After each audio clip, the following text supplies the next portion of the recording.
One of the top advisors to President Donald Trump told reporters on Friday that the administration is actively considering suspending the writ of habeas corpus. Here's Stephen Miller talking about the idea. Is clear, and that, of course, is the supreme law of the land, that the privilege of the writ of habeas corpus can be suspended in a time of invasion. So I would say that's an option we're actively looking at. Now, what is habeas corpus? It's the principle that police or any other government enforcement agency cannot arrest and detain you indefinitely without producing a formal charge and a trial. Essentially, it's the rule that says you can't be held against your will by the government just because they want to. The writ is codified in the U.S. Constitution, but it traces its roots all the way back to the Magna Carta in 1215, just in case you were wondering how egregious this statement by Miller really is.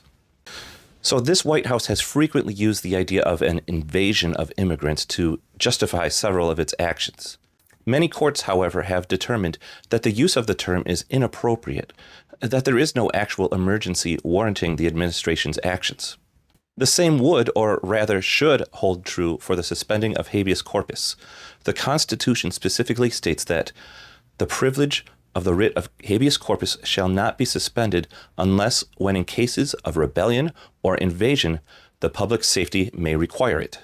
Now, there's two parts to that, isn't there? There is the question of whether there's a rebellion or an invasion, and the question of whether the public safety requires suspending the writ if those things are happening. So even if the administration can somehow justify to a court that an invasion is happening, which that's a very big if, our society is functioning fine right now. There's no honest proof that the public safety requires what the administration is considering. By the way, the suspension of habeas corpus wouldn't just affect immigrants.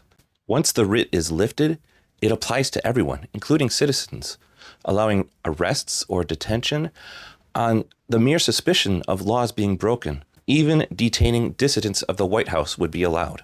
Miller's also wrong to imply that Trump, as president, can make this decision on his own.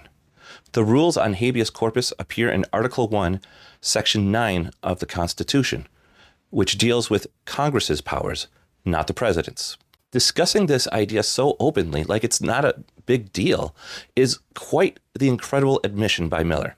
It shows that the Trump administration is truly thinking of upending our democratic freedoms in its behind-closed-doors meetings, something that critics of Trump had warned about during his presidential campaign. I'm Chris Walker. Thanks for watching.